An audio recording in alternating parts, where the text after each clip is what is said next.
Hello नमस्कार दोस्तों, राजा जी creates में आपका बहुत बहुत स्वागत है दोबारा से। मुझे पता है 1 महीना हो गया है मैंने कोई वीडियो अपलोड नहीं किया था। मेरा मन था कि मैं एक ट्रैवल व्लॉग डालूं आप लोगों के लिए, एक लॉन्ग राइड का व्लॉग डालूं कि मैं आपको बताया था कि मैं मोटरसाइकिल भी चलाता हूं और उसके लिए मैं पूरा प्रिपेयर कर रहा हूं एक लॉन्ग राइड के लिए। तब तक के लिए मैं कुछ एक ऐसी फैक्ट से भरी हुई वीडियो लेके आऊँ आपके लिए, जिससे सुन के, जिसे आप देख के आपको कुछ ना कुछ सोचने पे आप मजबूर हो जाएंगे, क्योंकि मैं आज बात करने वाला हूँ कोरोना वायरस के ऊपर।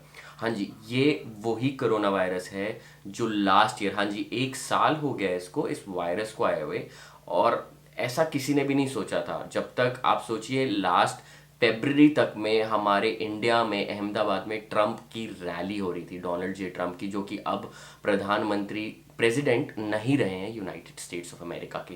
तो हाँ जी, ये वही वायरस है जिसने हमें एक दूसरे से दूर कर दिया है, मास्क पहनने पे मजबूर कर दिया है, नौकरियां जा चुकी हैं हम लोगों की, काफ़ी लोगों की बिजनेसेस ठप पड़ गए हैं, इकोनॉमीज गिर रही हैं। वैक्सीन के लिए पूरी हर एक दुनिया का हर एक जो भी साइंटिफिक रिसर्च ऑर्गेनाइजेशंस है, सब लोग लगे हुए हैं। इतनी जल्दी किसी ने वैक्सीन डेवलप नहीं करी है। तो आज हम कुछ ऐसे ही टॉपिक्स पे बात करेंगे, वैक्सीन के ऊपर बात करेंगे, कोरोना वायरस के कुछ अननोन फैक्ट्स के ऊपर बात करेंगे, क्योंकि ऐसी कुछ खबरें हैं जो छप तो जाती हैं लेकिन खबर बड़ी नहीं बनती है। लेकिन हाँ, कुछ ऐसे फैक्ट्स के ऊपर बात करेंगे जिससे आपको कुछ नया जानने को मिलेगा। तो प्लीज बने रहिए। हम शुरू करते हैं पहले फैक्ट की तरफ से। तो पहला फैक्ट है पुणे की तरफ से। पुणे में थोड़े टाइम पहले, 2 महीना पहले, एक सेंट्रल गवर्नमेंट एक सर्वे कराती है जिसको सीरो सर्वे कहते हैं। ये सर्वे सिर्फ पुणे में ही नहीं हुआ, ये सर्वे एक्चुअली मुंबई में भी हुआ, दिल्ली में भी हुआ और कुछ और मेट्रो सिटीज में भी हुआ होगा, जहां पे जो संक्रमण था कोरोना वायरस का वो काफी ज्यादा था। तो इस सर्वे से हमें क्या पता लगता है, देखिए देखने वाली बात है। 1659 लोगों के टेस्ट लिए गए, और ये भी टेस्ट कहां से लिए गए हैं, जो कि बहुत ही हाई, जो रेड जोन जिनको हम कहते थे, रेड जोन से टेस्ट लिए गए। और उनमें से 85% जो लोग थे उन्होंने एंटीबॉडीज डेवलप कर ली थी। अभी रिसेंट की रिपोर्ट्स ये कहती हैं कि उनमें से 85% लोगों ने एंटीबॉडीज डेवलप कर ली थी इस वायरस के तरफ। मतलब इसको सिंपल भाषा में करेंगे तो इम्यून सिस्टम उन्होंने अपना स्ट्रांग कर लिया और उनको ये वायरस ने ज़्यादा नुकसान नहीं पहुंचाया, वो एसिम्प्टोमेटिक रहे। जैसे अटैक्स आप सुनते हैं, जैसे लोगों की तबीयत खराब होते ही एकदम रेस्पिरेटरी अटैक आता है, वो जान उनकी चली जाती है, बहुत दुख की बात है, वो तो बहुत ज़्यादा ही दुख की बात है। तो पहली रिसर्च स्टडी थी, उसमें ये पता लगा कि यार बहुत सारे लोग इन्फेक्टेड हैं कोरोना वायरस से और एसिम्प्टोमेटिक हैं। उसके बाद दूसरी रिसर्च में ये पता लगा कि उन्होंने एंटीबॉडीज डेवलप कर लिए, एक तरीके का कवच डेवलप कर लिया अपने बॉडी के ऊपर, जिससे कोरोना वायरस उनको कुछ कर नहीं पा रहा है। और जो 15% बाकी के बचे हुए लोग थे जो कोरोना वायरस से संक्रमित हो सकते थे, जो इन्फेक्ट हो सकते थे, वो सारे एल्डरली लोग थे, सारे जिनकी उम्र ज्यादा थी, 60 या 65 उम्र से ज्यादा थी। और कुछ लोग ऐसे थे जिनको डायबिटीज था, जिनको क्रॉनिक इलनेसेस थी, या फिर जिन लोगों को सीरियस डिजीजेस थे। तो ये एक पहला फैक्ट है जिसको हमें नजरअंदाज नहीं करना चाहिए। मैं ये नहीं कह रहा हूं कि हाँ भाई पुणे के लोग सारे अब आप मास्क पहन के बिना आप घूमने लग जाओ, क्योंकि आज की डेट में भी 738 नए मामले पुणे में आए हैं।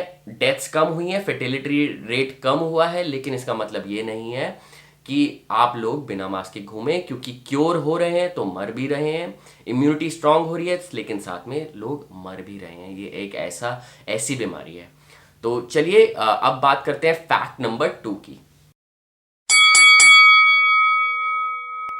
फैक्ट नंबर 2 जो है, ये बहुत बड़ी खबर बन चुकी है। बहुत बड़ी खबर इसलिए क्योंकि ये जो न्यूज आती है, ये आती है फाइजर की तरफ से। हाँ जी, इसको आप अगर रीड करेंगे, वैसे अगर लिखेंगे तो PFIZER इसका नाम होता है, इसको फाइजर बुलाते हैं इस कंपनी को, और मॉडर्ना की तरफ से। ये दोनों कंपनीज मतलब रेस के सबसे जो डार्क हॉर्सेस होते हैं वैसे थे, सबसे आगे चल रहे थे, और उन्होंने एक वैक्सीन डेवलप भी कर दी है। फाइजर की जो वैक्सीन है, उसका जो सक्सेस रेट है वो है 94%। आप सोचिए, 94% तक की वैक्सीन काम करती है, आपको कोरोना वायरस से बचाएगी, आपकी इम्यून सिस्टम को स्ट्रांग करेगी। और यही रिजल्ट्स हमको बताते हैं, फाइनल ट्रायल्स में यही रिजल्ट है। बट इसके साथ आता है एक कैच, जिसकी वजह से ये बनता है फैक्ट। इसका कैच ये है कि इसको हमें कोल्ड स्टोरेज में रखना पड़ता है, डीप फ्रीज स्टोरेज में रखना पड़ता है, जिसको हम बुला सकते हैं 92 माइनस नेगेटिव में हमें फ़ारेनहाइट पे इसको रखना पड़ेगा। जैसी डीप फ्रीज कोल्ड स्टोरेज हमारे यहाँ पे तो अवेलेबल है नहीं, इंडिया में बहुत कम अवेलेबल है। अगर हम इसको सेल्सियस में कन्वर्ट करें तो 70 डिग्रीज नेगेटिव में हमें इसे स्टोर करना पड़ेगा। उसी स्टोरेज पे हमें इसे ट्रांसपोर्ट भी करना है और छोटी छोटी कंट्रीज तक पहुंचाना है। तो ये एक बहुत ही ट्रिकी केस है और इस ट्रिकी केस को हमें कैसे हैंडल करना है, क्योंकि इसके जो डीप फ्रीजर्स हैं वो ही आपके, आप समझ लीजिए 10 लाख से लेके 15 लाख रुपए के फ्रीजर तक हैं, जो कि हमारे पास है ही नहीं ऑब्वियसली अवेलेबल।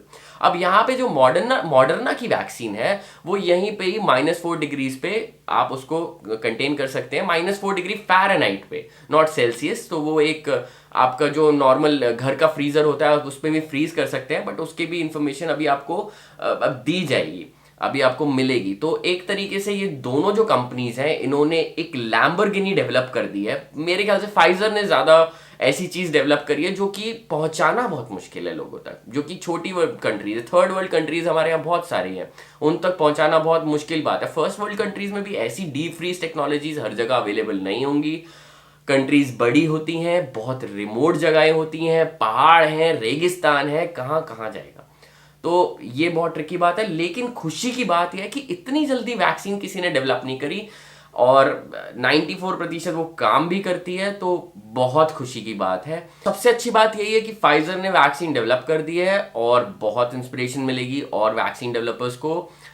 200 वैक्सीन कैंडिडेट्स हैं ऑल ओवर द वर्ल्ड, बहुत सारे लोग लगे हुए हैं, बहुत सारे साइंटिस्ट लगे हुए हैं इसके पीछे, इस कोड को क्रैक करने के लिए कि इस बीमारी और इस ऐसी टफ सिचुएशन से हम लोग बाहर निकलें, हम अपनी इकोनॉमीज को रिवाइव करें। कितने लोगों ने जान दी है, कितने लोगों की जान गई है, कितने डॉक्टर्स फ्रंट लाइन पे खड़े हुए हैं, कितने लोगों ने बहुत कुछ सहा है इस, आप मतलब आपके सामने लॉकडाउन के अगर आप अभी किस्से उठा के देख लीजिए तो आपको खुद इतने किस्से मिल जाएंगे। इंडिया तो एक किस्से कहानियों का मोटिवेशन की जगह है।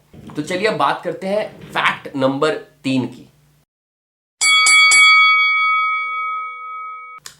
तीसरा जो फैक्ट है वो वैक्सीन के लिए, जो इंडियन कैंडिडेट्स हैं वैक्सीन के, उनके लिए एक यार दुविधा खड़ी कर देता है, क्योंकि वो है कोवैक्सीन के बारे में।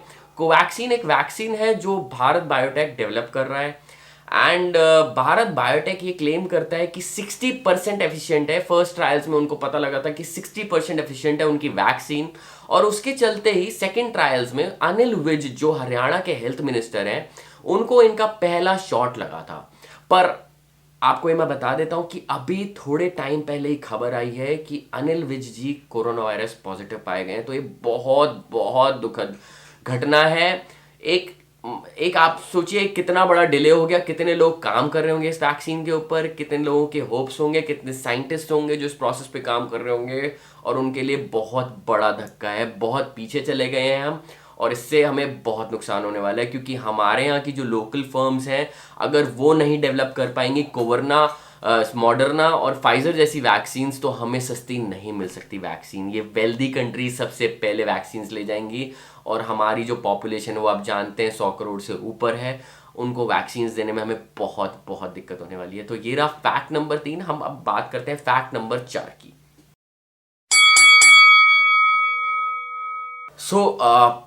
जो फैक्ट नंबर 4 है वो थोड़ा सा हमारी आशाओं को निराशाओं में बदल सकता है, लेकिन ऐसा नहीं होना चाहिए, क्योंकि हम एक ऐसी कंट्री है, हम कहीं से भी उठ के आ सकते हैं, रिसेशंस को फाड़ सकते हैं, चीर सकते हैं, कोरोना वायरस को हरा सकते हैं, थाली भी पीट सकते हैं, मुझे पता है, प्लीज डोंट माइंड।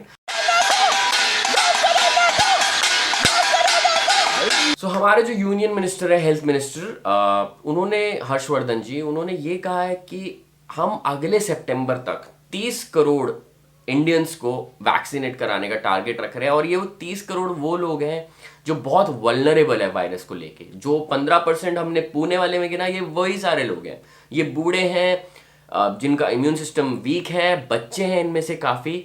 तो अगर आप सोचिए कि 30 करोड़ का टारगेट है हमारा अगले सितंबर तक का, जो कि एक टारगेट है, अभी एम है। अभी हमारे जो मोस्टली वैक्सीन है वो सेकेंड फेज में है ट्रायल्स के, सेकेंड फेज के बाद थर्ड फेज आता है ट्रायल का, उसके बाद वैक्सीन आपका अप्रूव होती है। लेकिन यहाँ पे एक कैच है, हमारे इमरजेंसी रूल्स के अंडर, जिसमें जब भी आप सोचिए कोई ऐसी दुविधा आ जाए, जैसे अभी आई है तो बहुत बड़ा पैंडेमिक है, तो यहाँ पे क्या होता है कि एक इमरजेंसी रूल्स होते हैं जो यूके के भी सिमिलर हैं। जैसे फाइजर और मॉडर्ना की वैक्सीन्स वहाँ पे अप्रूव हो गई जल्द से जल्द। वहाँ के तो खैर 94% उसका सक्सेस रेट था उस वैक्सीन का, लेकिन आप सोचिए कि यहाँ पे भी आप अभी कोवैक्सीन के तो नेगेटिव रिजल्ट्स आ गए हैं, वो अनिल विज की आपको जो मैंने फैक्ट बताया। लेकिन कोविशील्ड करके भी एक वैक्सीन है जो serum institute of India develop कर रहे हैं, पुणे में ये स्थित है, और इसके पॉजिटिव रिजल्ट्स हैं।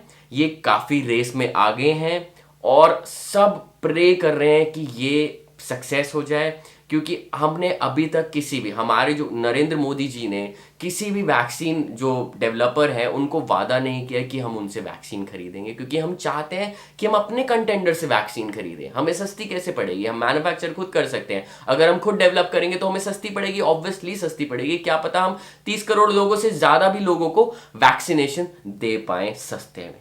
तो यही हम लोग होप कर रहे हैं। अब इसके बाद एक और ट्रिकी चीज़ है यार, फिफ्थ जो फैक्ट है वो कोरोना वायरस की वैक्सीन से रिलेटेड है, लेकिन आप लोगों की एक जो मिस इंटरप्रिटेशन है, अगर आप में से काफ़ी लोग ये सोचते हैं कि ये वैक्सीन एक पोलियो के वैक्सीन जैसे होने वाला है, तो ये बिल्कुल गलत सोचते हैं आप। ये वैक्सीन या तो बाय एनुअल वैक्सीन होगा या फिर आपको हर साल लगवाना पड़ेगा। हाँ जी, यही है इस बात का फैक्ट। ये वैक्सीन पोलियो वैक्सीन की तरह नहीं होगा, ये वैक्सीन होगा फ्लू शॉट की तरह, कि हाँ जी फ्लू आने वाला है। वैसे इंडिया में तो फ्लू शॉट्स कोई लेता नहीं है, हम तो बस डोजेस पे चलते रहते, सेल्फ मेडिकेशन कर लीजिए, दूध में हल्दी डाल के पी लो और हो जाओगे ठीक। चलो वो सब हटाते हैं, पर आप सोचिए ये वैक्सीन आपको हर साल लगवाना पड़ेगा या फिर बाय एनुअली लगवाना पड़ेगा, आपको साल में 2 बार लगवाना पड़ेगा।